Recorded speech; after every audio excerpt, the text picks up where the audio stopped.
வணக்கம் மக்களே, இது நம்ம நம்பர்ஸ். இன்னைக்கு நம்ம அகாடமிக் ஜீனியஸ் ஸ்பாட் மாஸ்டர் மான்ஹாவோட அடுத்த சாப்டர்ஸ் தான் பார்க்க போறோம். வீடியோக்குள்ள போறதுக்கு முன்னாடி மறக்காம வீடியோக்குள்ள கொடுத்துட்டு பாருங்க. சோ வாங்க வீடியோக்குள்ள போலாம். நம்ம போன சாப்டர்ஸ்ல என்ன பார்த்திருப்போம்னா, நம்ம ரோனன் இருக்கால, அவனோட பாஸ்ட் லைஃப்க்கு வந்ததுக்கு அப்புறம் ரெக்ரெஸ் ஆகி பாஸ்ட் லைஃப்க்கு வந்ததுக்கு அப்புறம் ஃபிலியன் அகாடமிக்கு போகணும் அப்படின்னு முடிவு பண்ணுவான். ஆனா ஃபிலியன் அகாடமிக்கு போகணும்னா அவனுக்கு நிறைய பணம் தேவை. சோ அதுக்கு என்ன பண்ணலாம் அப்படின்னு சொல்லி யோசிச்சுட்டு இருக்கும்போது ஆசல் கூட சேர்ந்து ஒரு இடத்துக்கு போவான். ஒரு முக்கியமான இடம், லூனார் காப்ளின்ஸோட நெஸ்ட். இந்த லூனார் காப்ளின்ஸ் எல்லாமே இந்த மாதிரி நிறைய பணத்தை கொள்ளையடிச்சு அதுங்க ஒரு திருவிழாவை கொண்டாடுங்க. இப்ப இதுங்க கிட்ட இருந்து அந்த பணத்தை அடிக்கிறதுக்காக ஆசல கூட்டிட்டு போய் டெலிகைனசிஸ் மேஜிக்க வச்சு அந்த பணம் எல்லாத்தையும் அடிச்சிருவான். ஆனா அவங்க தப்பிக்கும் போது வேற ஒரு 2 பேர் சத்த போட்டாங்கன்றதுனால அந்த காப்ளின்ஸ் எல்லாம் கண்ண முடிச்சு இவங்க 2 பேரையும் துரத்த ஆரம்பிச்சிடும். ஆனா மாட்டினது இவங்க 2 பேரும் கிடையாது, அந்த காப்ளின்ஸ் தான். ஏன்னா நம்ம ரோனன் அவனோட ஸ்வாட் எடுத்து அந்த காப்ளின்ஸ் எல்லாத்தையுமே காலி பண்ணிடுவான். ஒரு பெரிய மேசக்கர் அது, எல்லாரையுமே தலையை வெட்டி காலி பண்ணிருப்பான். இப்ப அவங்க எல்லாத்தையும் கொண்டு முடிச்சதுக்கு அப்புறம் அந்த 2 பேரும் மறுபடியும் மீட் பண்ணுவாங்க.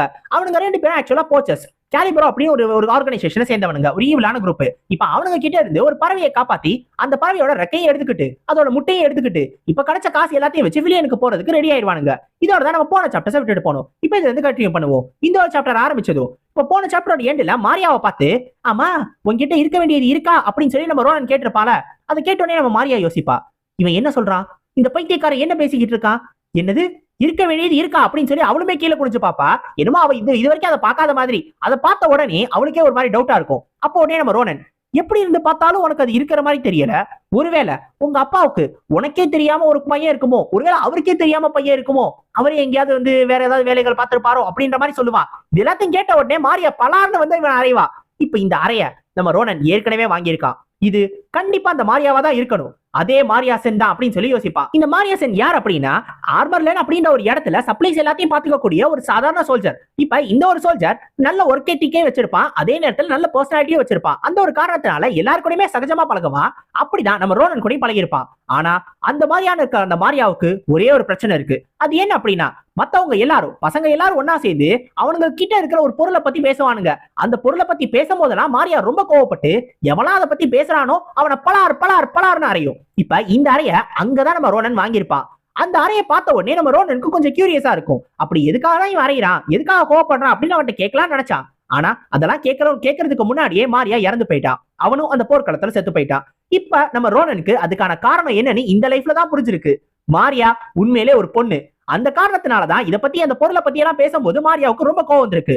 இப்போ உடனே மாரியாவும் இதை பார்த்துட்டு, டேய் நீ இன்னுமா சிரிக்கிற, உன்னை சும்மா விட மாட்டேன்டா, ஒரு தடவை அடிச்சா பத்தாது திரும்பி அடிக்கிறதுக்காக வருவா. அதை பார்த்த உடனே நம்ம ரோனன் மண்ட மேலே ஒரு கொட்டு கொட்டி, என்ன ஒரு தடவை அடிக்க விட்டா திருப்பி திருப்பி அடிச்சுக்கிட்டே இருக்கலாம் நினைச்சியா, நான் தப்பு பண்ணிட்டேன் அதனாலதான் அந்த அறையை வாங்கினேன்னு சொல்லி முடிப்பான். பார்த்தா சொல்லி முடிச்ச உடனே அடுத்து திரும்பி தன்னோட தலையை வச்சு அவனை மோதுவா.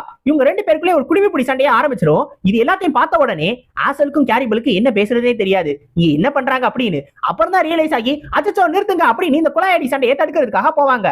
இப்ப இந்த சண்டைலாம் முடிச்சு கொஞ்ச நேரம் கழிச்சு இவங்க 2 பேரும் உட்காந்து பேசிக்கிட்டு இருப்பாங்க. சண்டையே நடக்காத மாதிரியும் இவங்க 2 பேரும் ஆரம்பத்துல இருந்து ஃப்ரெண்ட்ஸ் மாதிரியும் அப்படியே ரொம்ப சாகவாசகமா உட்காந்து பேசிக்கிட்டு இருப்பானுங்க. இதெல்லாத்தையும் பார்க்கும்போது ஆசலுக்கே கொஞ்சம் ஆச்சரியமா இருக்கும். ஆக்சுவலா அந்த கேலிபரோ இருக்கானுங்கல்ல, அவனுங்களாம் விட்டுட்டு போன ஸ்வாட்ஸ் பத்தி தான் பேசிக்கிட்டு இருப்பானுங்க. இந்த கேலிபரோ மொத்தம் 3 ஸ்வாட்ஸை விட்டுட்டு போயிருப்பானுங்க. 2 ஷார்ட் ஸ்வாடு, ஒரு லாங் ஸ்வாடு, ஒரு பிளாக் ஐன் ஸ்வாடு, அதோட ஒரு மேஜ்க்கான வாண்டு. இப்ப இது எல்லாத்தையும் பார்த்த உடனே அந்த மாரியா சொல்லுவா, இதுல அந்த ஷார்ட் ஸ்வாட்ஸ் ஓரளவு நல்லதுதான், ஆனா இந்த பிளாக் ஸ்வாட் இருக்கே இதுதான் இருக்கிறதுலே best. Black iron material wise உண்மையிலே ஸ்டெடியான ஒண்ணு. அதை வச்சு ஒரு ஸ்வாட் உருவாக்கினா கண்டிப்பா ஸ்ட்ராங்கா தான் இருக்கும். நீ எப்படி உன்னோட ஸ்வாடை யூஸ் பண்ணுவேன்னு எனக்கு தெரியாது, இருந்தாலும் இது கண்டிப்பா உடையறதுக்கு வாய்ப்பு கம்மி தான் அப்படின்னு சொல்லி நம்ம ரோனன் கிட்ட கொடுத்துருவா.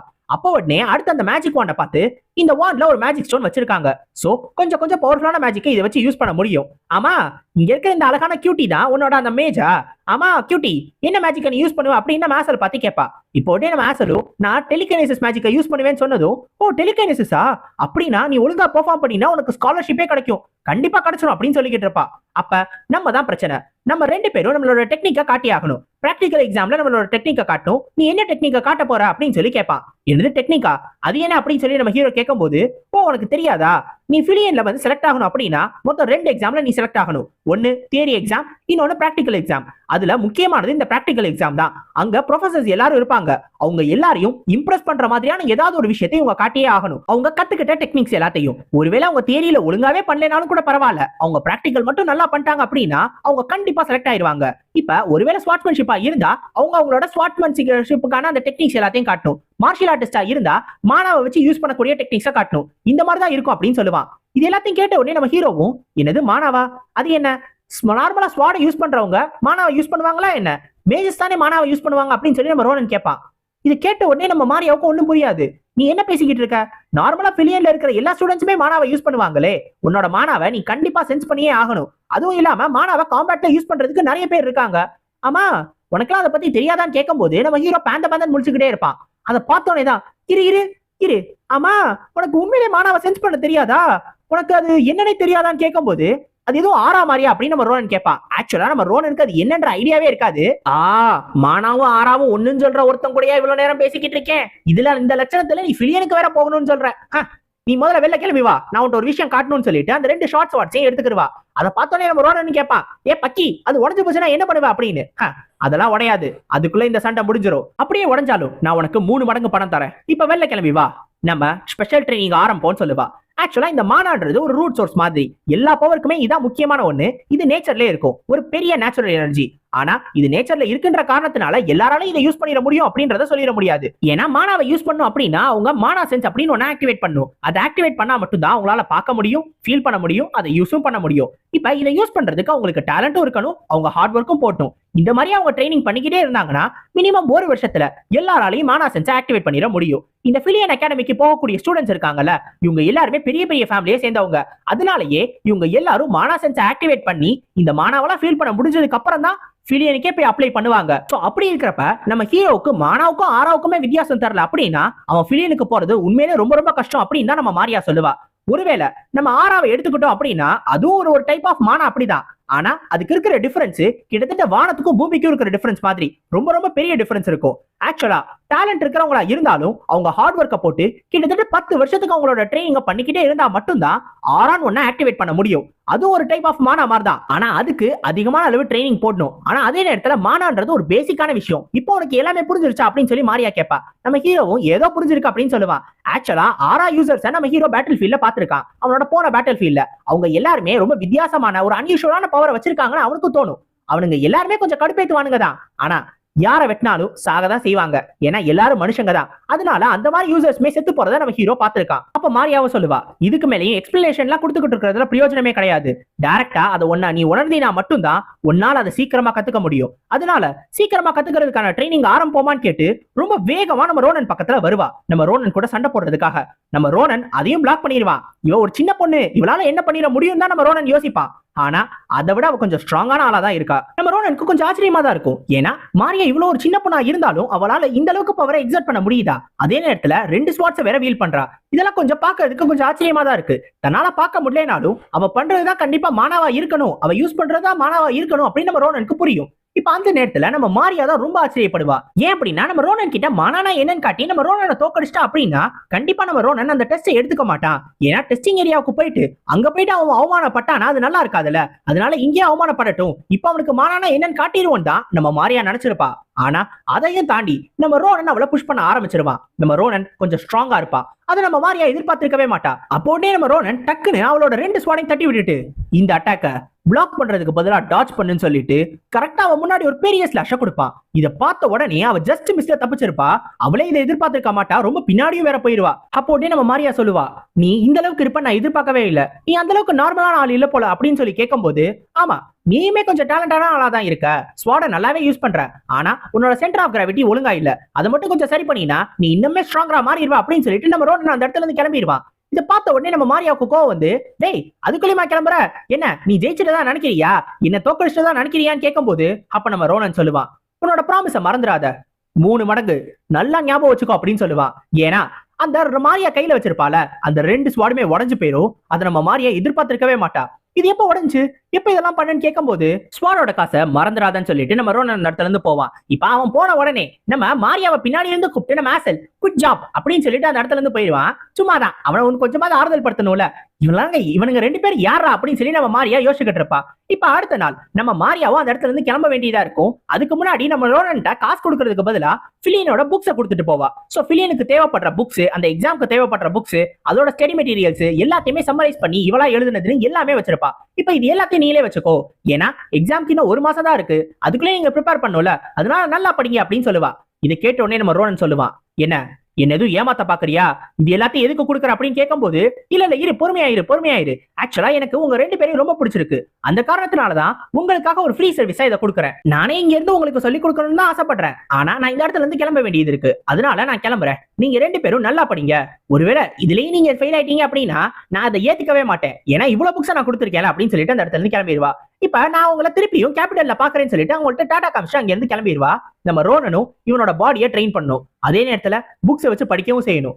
இருந்தாலும் தான் அகாடமிக்கு போறதுக்கான இந்த ஒரு பயணமுமே நல்லா தான் இருக்கு அப்படின்னு சொல்லி ரோனன் யோசிப்பான். சோ ரோனன் திரும்பி வீட்டுக்கு வந்த உடனே அவனோட நார்மலான லைஃப் கொஞ்சம் மாற ஆரம்பிச்சிடும். ஃபர்ஸ்ட் டெய்லி அவங்க அக்கா கூட உட்காந்து சாப்பிட ஆரம்பிச்சிருவான். அதை பார்த்தோன்னே அவங்க அக்காவுக்கு என்னவோ சந்தோஷம் தான். அதெல்லாத்தையும் பண்ணி முடிச்சதுக்கு அப்புறம் மதியான நேரத்துல போய் அந்த வில்லேஜோட அவுட்ஸ்கர்ட்ஸ்ல இருக்கிற அந்த மான்ஸ்டர்ஸ் எல்லாத்தையும் வேட்டையாட ஆரம்பிச்சிருவான். இப்ப அந்த மாதிரி பண்ணி ஒரு கட்டத்துல அந்த இடத்துல மான்ஸ்டர்ஸே இல்லாம போயிடும். அந்த அளவுக்கு வேட்டையாடுவான். இது எல்லாத்தையும் பண்ணி முடிச்ச உடனே நைட்டு வந்துட்டு திரும்பி அந்த தியரி எக்ஸாம்காக படிக்க ஆரம்பிச்சிருவான். ஆனா நம்ம ரோனனுக்கு இருக்கிறதே கஷ்டமான விஷயம் இந்த ஒரு விஷயம் தான். ஏன்னா சாப்பாடு சாப்பிடுறதுல என்னடா எட்டிக்வெட், இதுல நான் 4 பக்கத்துக்கு வேற தியரி எழுதி வச்சிருக்கீங்களே, இது என்னடா நான் கத்துக்கணும் அப்படின்னு சொல்லி நம்ம ரோனன் இதுலதான் ரொம்ப கஷ்டப்படுவான். இருந்தாலும் நம்ம ரோனன் அவனால முடிஞ்ச அளவுக்கு எல்லாத்தையுமே பண்ணான். சோ இதோட 1 மாசமும் முடிஞ்சிருச்சு. இப்ப 1 மாசம் முடிஞ்ச உடனே நம்மளோட மெயின் ஸ்டோரி நடக்க போற இடத்துக்கு நம்மளும் வந்துட்டோம். இதுதான் வேலன், த கேபிட்டல் சிட்டி. இந்த வேலனோட சென்டர்ல தான் ஒயிட் டவரோட ஸ்மால் சிட்டின்னு ஒன்னு இருக்கு. இந்த இடத்துல தான் ஃபிலியனும் இருக்கு. இப்ப இந்த ஃபிலியனை பார்த்த உடனே ஆஷலுக்கு ரொம்ப ஆச்சரியமா இருக்கும். ஃபிலியன் இருக்கிறதே ரொம்ப பெருசா இருக்கே அப்படின்னு சொல்லி நம்ம ஆஷலும் யோசிச்சுக்கிட்டு இருப்பான். அதை பார்த்த உடனே நம்ம ரோனன் பின்னாடி இருந்து வந்து, ஏ பக்கி என்ன நடுரோட்டில் வேடிக்கை பார்த்துக்கிட்டு இருக்க வான்னு சொல்லி அவன் மண்டையில கொட்டி கூட்டிட்டு போவான். இப்ப நம்ம ரோனன் இந்த இடத்துக்கு போறான்ல, இந்த இடத்துல தான் ஸ்வாட் செயின்ட் ஸ்கிலஃபினும் படிச்சிருக்கான். அதுவும் இல்லாம நம்ம ரோனனும் ஸ்கிலஃபினும் ஒரே வயசுல தான் இருப்பாங்க. சோ அவனை பாக்குறதுக்கு வாய்ப்பு இருக்கான்னு சொல்லி நம்ம ரோனன் யோசிப்பான். இந்த ஸ்கிலஃபின் யார் அப்படின்னா கிரான்ஷியா அப்படின்னு ஒரு பெரிய ஃபேமிலியோட டிசெண்டன்ட் தான் இந்த ஸ்கிலஃபின். இந்த கிரான்ஷியான்றது ஒரு பெரிய ஸ்வாட்ஸ்மேன் ஃபேமிலி. இந்த ஸ்கிலஃபின் தான் எம்பையர்லயே ரொம்ப ரொம்ப பெரிய ஜீனியஸ், ஸ்ட்ராங்கஸ்டான ஒரு ஆள் அப்படின்னு புகழப்பட்டவன். சோ அவனை இங்க பார்க்க முடியுமா அப்படின்னு சொல்லி நம்ம ரோனன் யோசிச்சுக்கிட்டு இருப்பான். அப்போ உடனே நம்ம ஆசல் பின்னாடி வந்து, ஆமா ரோனன் உன்கிட்ட அது இருக்கா, இருக்க வேண்டியதெல்லாம் இருக்கா அப்படின்னு சொல்லி கேட்பா. என்னன்னு தெரியுமா, அந்த ட்ரீம் போர்டோட ஃபெதர் ஒன்னு இருந்துச்சுல, அதை அந்த ஓனர் கிட்ட கூட்டிட்டு போறது, அதை எடுத்துட்டு வந்தியா அப்படின்னு சொல்லி கேட்பா. ஓ அதை பத்தி கேக்குறியா, நான் கூட நீ வேற ஏதோ பத்தியே கேக்குறியான்னு நினைச்சேன். அது இருக்கு, நானும் அதை பேக் பண்ணிட்டு தான் கொண்டு வந்தேன். இது கேபிட்டல்ல தானே அந்த ஆள் இருக்கிறதா சொன்னாங்க. சோ அவங்கள பார்க்கலான்னு எடுத்துட்டு வந்தேன்னு சொல்லிட்டு அந்த ஃபெதரையும் வெளில எடுப்பான். பார்த்தா அது எடுத்த உடனே அந்த ஃபெதர் ரியாக்ட் ஆக ஆரம்பிச்சு நேரா மேல பாயிண்ட் பண்ணும். ஹையஸ்ட் ஃப்ளோரா பாயிண்ட் பண்ணும். இங்கே அவங்க இருக்காங்க அப்படின்னு சொல்லி நம்ம ரோனன் யோசிச்சுக்கிட்டு இருப்பான். இப்ப அந்த ஹையஸ்ட் ரூம்ல தான் இந்த ப்ரொஃபசர் இருப்பாரு. இந்த ப்ரொஃபசர் உடனே பேசாம நான் ப்ரொஃபசர் வேலையை விட்டுலாமா அப்படின்லாம் யோசிச்சுக்கிட்டு இருப்பாரு. இப்ப இவர் யார் அப்படின்னா, இவர் தான் வேரன் ஃபெனாஷியர். இவரு இந்த ஃபிலியனோட ஸ்வாலஜி ப்ரொஃபசர். இருந்தாலும் உன்னோட ஹீரோ வருவார்ல, அவர் வர வரைக்கும் நம்ம இங்க இருந்துதான் ஆகணும். சரி நம்ம இந்த ரூமோட கதவை கொஞ்சம் திறந்து வைப்போமா அப்படின்னு சொல்லி நேரா அந்த ஜன்னலை திறக்கலான்னு போவாரு. பார்த்தா அதுக்கு பின்னாடி இருந்து ஒரு வாய்ஸ் அப்படியே ஒரு உருவத்தோட வரும். நான் இந்த இடத்த திறந்துட்டு உள்ள வந்துடலாம்னு நினைச்சேன், ஆனா தட்டின உடனே திறந்துருச்சு. பரவாயில்லையே, யாரு சார் நீங்க அப்படின்னு நம்ம ரோனன் அப்படியே அங்க சிரிச்சுக்கிட்டே வருவான். அதை பார்த்ததும் 2 பேர் பயந்து போயிருவாங்க. அப்படியே அப்படின்னு சொல்லி கத்த ஆரம்பிச்சிருவாங்க. இவர் உடனே பயந்து போய், என்னோட மார்பஸை எடுக்கிறதுக்காக வந்திருக்கியா, அதுக்காக தான் இந்த ஜன்னல் வழியா வந்தியா, நான் இதை கொடுக்க மாட்டேன், என்னோட மார்பஸை கொடுக்க மாட்டேன் அப்படின்னு சொல்லி ரொம்ப கட்டி பிடிச்சு அழுதுகிட்டு இருப்பாரு. அப்போ உடனே நம்ம ஹீரோ அந்த ஃபெதர் எடுத்து காட்டுவான். அதை காட்டினோடனே தான் இவருக்கு புரிய வரும். அப்ப நீங்க தான் அந்த ஹீரோஸா அப்படின்னு சொல்லி கேட்பாரு. இப்ப இவங்க 2 பேர் கூட உட்காந்து பேச ஆரம்பிச்சிருவாரு. என்ன மன்னிச்சிருங்க, மார்பஸை காப்பாத்தின உங்க 2 பேர் கிட்ட நான் இந்த மாதிரிலாம் நடந்திருக்க கூடாது அப்படின்னு அவர் சொல்லும் போது, அதெல்லாம் ஒண்ணு கவலைப்படாதீங்க, எல்லாத்துக்கும் இவன் தான் காரணம், இவனுக்கு இதுதான் வேலை, இந்த மாதிரி தான் இந்த சின்ன பையன் அப்பப்ப பண்ணிட்டு தெரியுறான். ஆமா அதெல்லாம் இருக்கட்டும், நீங்க ஒரு வேற லைனா இருக்கீங்க, ஆனா அதே நேரத்துல இந்த மாதிரி ஃபிலியன்ல ஒரு ப்ரொஃபஸராவும் இருக்கீங்க, இதை பார்க்கும்போது எனக்கு கொஞ்சம் ஆச்சரியமா இருக்கு அப்படின்னு சொல்லுவான். ஆக்சுவலா வேற லைன்லாம் என்ன அப்படின்னா, வேர் உல்ஃபை நீங்க கேள்விப்பட்டிருப்பீங்கல்ல, அதே மாதிரி இந்த வேர் லைன். இப்ப இவரு சொல்லுவாரு, எனக்கும் கொஞ்சம் ஆச்சரியமா தான் இருக்கு, நீங்க 2 பேரும் ஃபிலியன்ல சேர்றதுக்காக வரக்கூடிய ஸ்டூடெண்ட்ஸா இருப்பீங்க நான் எதிர்பார்க்கவே இல்ல. ஒருவேளை இது முன்னாடியே தெரிஞ்சிருந்துச்சுன்னா கண்டிப்பா உங்களுக்காக ஒரு ரெக்கமெண்டேஷனா ப்ரிப்பேர் பண்ணிருப்பேன். ஆனா எக்ஸாம் இன்னைக்கு தான், என்ன பண்றது அப்படின்னு சொல்லி யோசிச்சுக்கிட்டு இருப்பாரு. அதெல்லாம் ஒன்றும் பிரச்சனை இல்ல, ஆனா அதுக்கு முன்னாடி நான் உங்கள்ட்ட ஒண்ணு காட்டணும் அப்படின்னு சொல்லி நம்ம ஹீரோவும் அந்த முட்டையை எடுத்து காட்டுவான். இத உங்க பறவை தான் என் கையில போட்டு போச்சு அப்படின்னு. அதை பார்த்துதான் அவர் ரொம்ப அதிர்ச்சி ஆயிடுவாரு. மார்பாசா இந்த முட்டையை உங்களுக்கு போட்டுச்சு, இந்த முட்டையில இருந்து என்ன வரும்ன்றத என்னால கூட சொல்ல முடியாது அப்படின்னு அவர் சொல்லுவாரு. என்னங்க நீங்க சொல்றீங்க, முட்டையில இருந்து என்ன வரும், இன்னொரு பறவை தானே வரும், பறவை முட்டை தானே அது அப்படின்னு கேட்கும்போது, இல்ல நீங்க தப்பா புரிஞ்சுக்கிட்டீங்க, இது ஒரு ட்ரீம் போர்டோட முட்டை. ஆக்சுவலா இந்த மாதிரி ட்ரீம் போர்டோட முட்டை இருக்குல்ல, இது எல்லாமே அதோட சுற்றுச்சூழலை பொறுத்து எப்படி வேணாலும் மாறலாம். அதோட சுற்றுச்சூழல்ல இருக்கிற மானாவை எடுத்துக்கிட்டு தான் அது வளரும். அதனால அது எந்த மாதிரி வரும்ன்றதை யாராலையும் ப்ரெடிக்ட் பண்ண முடியாது. ஒருவேளை லாவா இருக்கிற இடத்துல அது வளர்ந்துச்சு அப்படின்னா ஒரு ஃபீனிக்ஸா கூட அது வெளில வரலாம், இல்ல மான்ஸ்டர் இருக்கிற இடத்துல வளர்ந்துச்சுன்னா அது ஒரு மான்ஸ்டரா கூட வெளில வரலாம். அந்த மாதிரி இதுக்குள்ள இருந்து எது வேணாலும் வெளில வரலாம். ஒருவேளை இதோட மானாவை அனலைஸ் பண்ணோம்னா கண்டிப்பா இது எந்த மாதிரியான ஒரு உருவத்தை எடுக்கும் அப்படின்றத ப்ரெடிக்ட் பண்ண முடியும் தான். இருந்தாலும் இந்த ஒரு பர்டிகுலர் முட்டையை பொறுத்த வரைக்கும் இதுல எக்கச்சக்கமான கலவையா இருக்கு. அதனால இது எந்த மாதிரியா வரும் அப்படின்றத இவரால கூட ப்ரெடிக்ட் பண்ண முடியாதுன்னு அந்த வேரன் சொல்லிடுவாரு. இதை பார்த்த உடனே நம்ம ஹீரோக்குமே கொஞ்சம் ஆச்சரியமா தான் இருக்கும், இந்த மாதிரிலாம் வரப்போதா அப்படின்னு. இப்ப உடனே அவரு சொல்லுவாரு, அதனாலதான் நான் உங்கள்ட்ட கேட்டுக்கிறேன், இந்த ஒரு முட்டையை நீங்களே பாத்துக்கிறீங்களா அப்படின்னு. என்னது என்கிட்ட கேக்குறீங்களா? எனக்கு ஒன்றும் பிரச்சனை இல்லதான், ஆனா அது உங்க பறவையோட முட்டையாச்சே, நீங்களே பாத்துக்க வேணாமா அப்படின்னு கேட்கும்போது, ஆக்சுவலா ட்ரீம் பேர்ட் தன்னோட வாழ்க்கையில ஒரே ஒரு முட்டை மட்டும் தான் போடும். அந்த முட்டையை அது உங்கள்ட்ட கொடுத்துருக்கு அப்படின்னா அப்ப நீங்க தான் அதை பாத்துக்கணும் அப்படின்னு சொல்லி அது யோசிச்சுக்கிட்டு இருக்கு. அந்த ஒரு முடிவை நானும் மரியாதையா ஏத்துக்கிறேன். அதனால இதை நீங்களே வச்சுக்கோங்க, இதை நான் உங்கள்ட்டே கொடுத்துறேன் அப்படின்னு சொல்லுவாரு. சரி, நான் வந்த வேலை எல்லாம் முடிஞ்சிச்சு, நானும் கிளம்புறேன் அப்படின்னு நம்ம ரோனன் கிளம்பும் போது, இருங்க நான் உங்கள்கிட்ட ஒரு முக்கியமான விஷயத்தை கொடுக்கணும்னு நினைச்சேன், இந்தாங்க இதை வச்சுக்கோங்க, இது இருந்துச்சுன்னா கண்டிப்பா அந்த முட்டையை உங்களால சீக்கிரமாவே ஹேட்ச் பண்ணிட முடியும் அப்படின்னு கொடுப்பாரு. இப்ப கொஞ்ச நேரத்துக்கு அப்புறம் நம்ம ஹீரோ அடுத்து பிராக்டிகல் டெஸ்டிங் ஹாலுக்கு வந்துருவா. கலீலியோனோட கேசல் மெயின் பில்டிங், இந்த இடத்துல தான் மார்ஷியல் ஆர்டிஸ்டுக்கான அந்த பிராக்டிகல் எக்ஸாம்ஸ் எல்லாத்தையுமே நடத்துவாங்க. அப்போ ஒருத்தன் உள்ள போயிருவான். அடுத்து நம்ம ஹீரோட டர்ன் தான். நம்ம ஹீரோவும் ரொம்ப நேரம் உட்கார வைக்கிறாங்களே அப்படின்னு சொல்லி நம்ம மாரியாவை பார்த்து கேட்பான். நம்ம மாரியா பக்கத்துல தான் உட்காந்துருக்கோம். அதுவும் உடனே சொல்லும், ஆமா இந்த மாதிரியான எக்ஸாம்ஸ் அப்படிதான் இருக்கும் அப்படின்னு. அப்போ உடனே நம்ம ரோனனும் கேட்பான், ஆமா நீ இந்த மாதிரி ஒரு ட்ரெஸ் போட்டு வந்திருக்கான்னு. பாத்தீல, நான் பிலியனுக்கு அட்டன் பண்றதுக்காக வரேன். அப்ப நான் என்னைய கொஞ்சம் பெருசா காட்டிக்கணும்ல, அப்பதான் நாளை பின்ன எங்களுக்கு கஸ்டமர்ஸ் வந்தா அந்த மெர்ச்சன்ட்ல நாங்க எல்லாத்தையும் நல்லா சம்பாதிக்க முடியும். நானும் என்னைய கொஞ்சம் நல்லா காட்டிக்கணும்ல, அதுக்காக தான் இந்த மாதிரி ட்ரெஸ் எல்லாம் போட்டு வந்திருக்கேன் அப்படின்னு சொல்லும். ஆக்சுவலா இது மார்ஷியல் ஆர்டிஸ்டுக்கான இடம் அப்படின்ற காரணத்தினால இந்த இடத்துல நம்ம ஆசல் வந்திருக்க மாட்டான். ஆசல் வேற ஒரு இடத்துல அவனுக்கான எக்ஸாம் நடந்துகிட்டு இருக்கும். இப்ப இந்த முன்னாடி போனவன் வெளில வந்த உடனே அடுத்து நம்ம ஹீரோவை கூப்பிடுவாங்க. நம்ம ஹீரோ உள்ள போகும்போது நம்ம மாரியாவும் சொல்லும், நீ மட்டும் ஃபெயில் ஆயிட்டு வந்த, நான் உன்னை சும்மா விட மாட்டேன் அப்படின்னு. நான் ஃபெயில் ஆகிறதா? நான் போயிட்டு திரும்பி வரேன், கண்டிப்பா பாஸ் ஆயிட்டு தான் வருவேன்னு சொல்லிட்டு நம்ம ஹீரோ உள்ள நுழைவா. இப்ப ஹீரோ உள்ள நுழைஞ்ச உடனே அங்க மொத்தம் 5 ப்ரொஃபசர்ஸ் இவனை டெஸ்ட் பண்றதுக்காக உட்கார்ந்து இருப்பாங்க. அதுல சென்டர்ல உட்கார்ந்து இருக்கிறவர் தான் இருக்கிறதுலே ரொம்ப பெரிய ஆள் மாதிரி தெரிவாரு.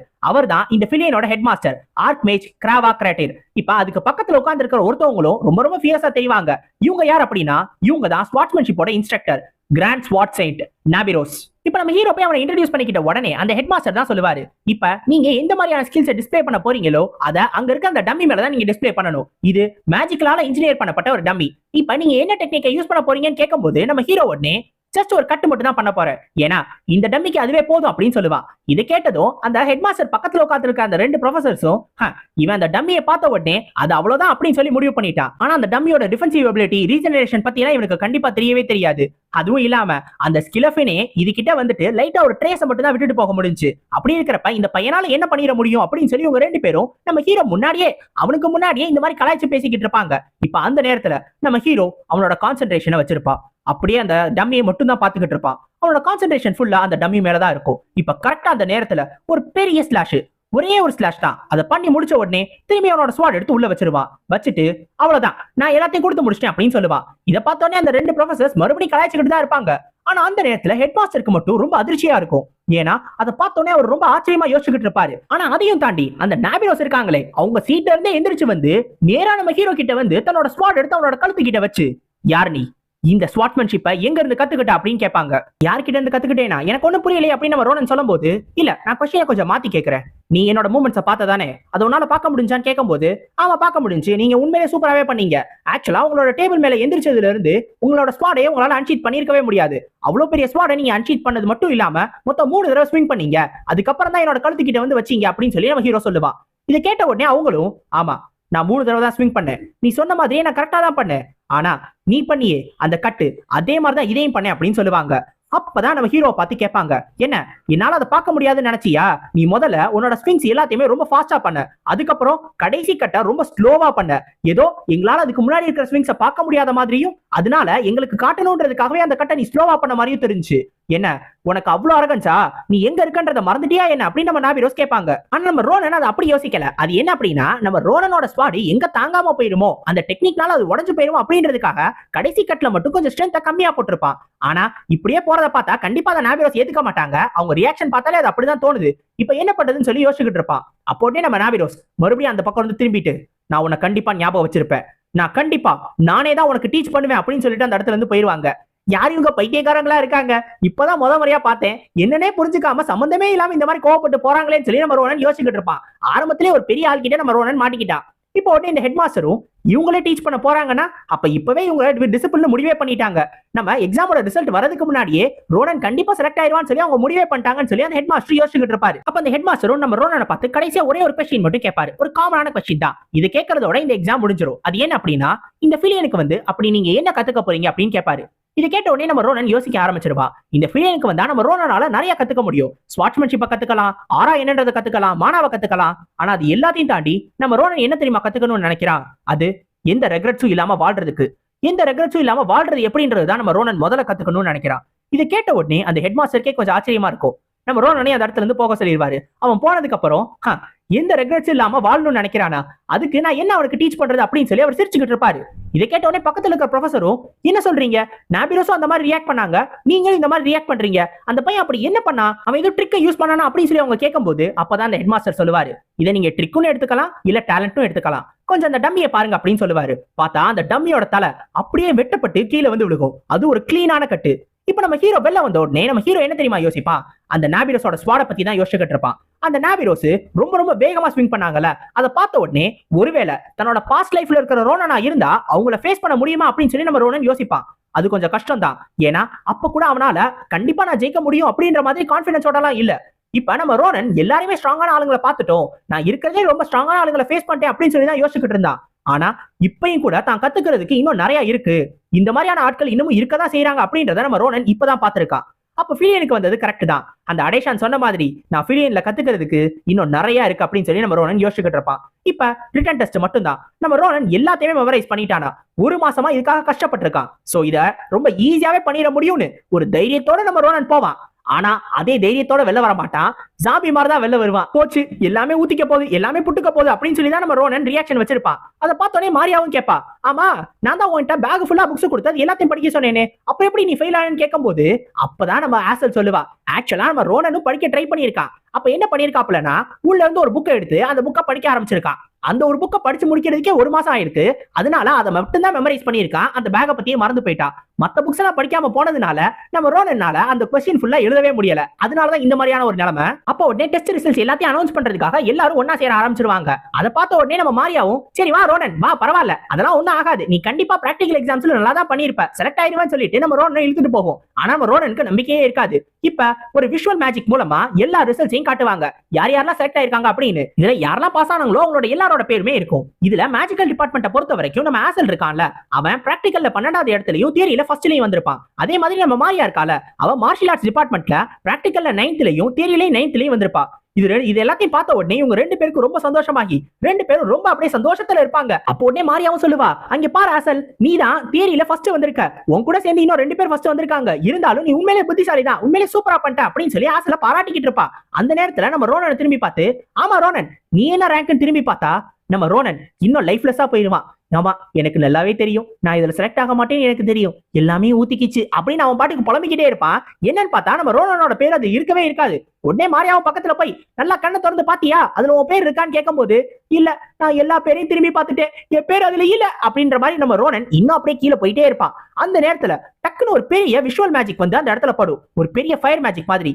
இப்ப என்ன இங்க வந்திருக்கு அப்படின்னு சொல்லி இவங்க பார்க்கும்போதுதான் அந்த இடத்துல ஒரு க்ளோரி ஃபீனிக்ஸ் வந்திருக்கும். ஆக்சுவலா இந்த க்ளோரி ஃபீனிக்ஸ் எதுக்காக வரும்னா, ஒரு டிபார்ட்மெண்ட்டை பொறுத்த வரைக்கும் சல்யூட்டோரியன் ஒருத்தவங்க இருப்பாங்க, அந்த டிபார்ட்மெண்ட்டோட ஃபர்ஸ்ட் ஆளு. இப்ப அந்த மாதிரியான ஒண்ணு சொல்றதுக்காக தான் இந்த க்ளோரி ஃபீனிக்ஸ் இங்க வந்திருக்கு. அது வந்த உடனே நம்ம ஹீரோ மேல தான் ஒரு பெரிய மேஜிக்கா சார்ஜ் பண்ணும். அந்த ஃபயர் மேஜிக் நம்ம ஹீரோவோட மூஞ்சில பட்டு அந்த இடத்துல பெருசா வெடிச்சு நம்ம ஹீரோவோட தலைக்கு மேல வந்திருக்கும். மார்ஷியல் ஆர்ட்ஸ் டிபார்ட்மெண்ட்டோட சல்யூட்டோரியன் ரோனன் பிராக்டிகல்ல ஃபர்ஸ்ட், தியரியில 5712வது அப்படின்னு. இத பார்த்த உடனே நம்ம ரோனனுக்கே கொஞ்சம் ஆச்சரியமா இருக்கும். என்னது நானா அப்படின்னு சொல்லிட்டு அவன் ரொம்ப சந்தோஷமா இருப்பான். இதை பார்த்த உடனே நம்ம மாரியாவும் ஆசலும், பாத்தியா நான் தான் சொன்னேன் நீ செலக்ட் ஆயிருவா அப்படின்னு. அதுவும் தியரியில 5712வது வந்தும் கூட பிராக்டிகல்ல ஃபர்ஸ்ட் வந்து செலக்ட் ஆயிட்ட பாத்தியா அப்படின்ற மாதிரி நம்ம மாரியா சொல்லிட்டு இருப்பா. அப்ப அந்த நேரத்துல தான் நம்ம ரோனன் யோசிப்பா, இரு நான் ஃபர்ஸ்ட் வந்துட்டேன் அப்படின்னா அப்ப அவன் என்கிட்ட தோத்து போயிட்டானா, அவனோட பர்சனாலிட்டிக்கு அவன் இனி யாரும் இந்த இடத்துக்கு வந்திருப்பானே, ஏதோ ஒண்ணு தப்பா இருக்கே அப்படின்னு சொல்லி யோசிச்சுக்கிட்டு இருப்பான். அப்ப கரெக்டா ஒருத்தன் பின்னாடி வந்து நிப்பான். அப்ப நீ தான் பிராக்டிகல் எக்ஸாம்ல ஃபர்ஸ்ட் வந்துட்டியா அப்படின்னு நம்ம ரோனனுக்கு பின்னாடி வந்து நிப்பான். வந்துட்டானா, இவன் வருவான்னு எனக்கு ஆரம்பத்திலே தெரியும், ஆனா இப்படிதான் இவனை நான் மீட் பண்ணுமா அப்படின்னு சொல்லி நம்ம ரோனன் யோசிச்சுக்கிட்டு இருப்பான். இவன் எதுக்காக இங்க வரணும், இவன் எதுக்காக நம்ம ரோனனை பார்க்கணும், நம்ம ரோனன் எதுக்காக இவனை பத்தி யோசிக்கிறான் அப்படின்னா, இவன் தான் ஸ்வாட் செயின்ஸ் கிலஃபன். இப்ப இவன் தான் நம்ம ரோனனை பாக்குறதுக்காக வந்திருக்கா. இப்ப இவன் வந்துட்டு என்ன பண்ண போறான், இவன் நம்ம ரோனன் கூட எதுவும் சண்டை போட போறானா, அப்படி சண்டை போட்டான் அப்படின்னா நம்ம ரோனன் எப்படி இவனை தடுக்க போறான், என்னெல்லாம் நடக்க போகுது அப்படின்றத நம்ம அடுத்த ஒரு சாப்டர்ஸை பார்த்து தெரிஞ்சுக்கிடுவோம். அடுத்த சாப்டர்ஸ்ல உங்களை சந்திக்கிற வரைக்கும் சைனோரா கைஸ், அரிகத்தோ கோசாய்மஸ்.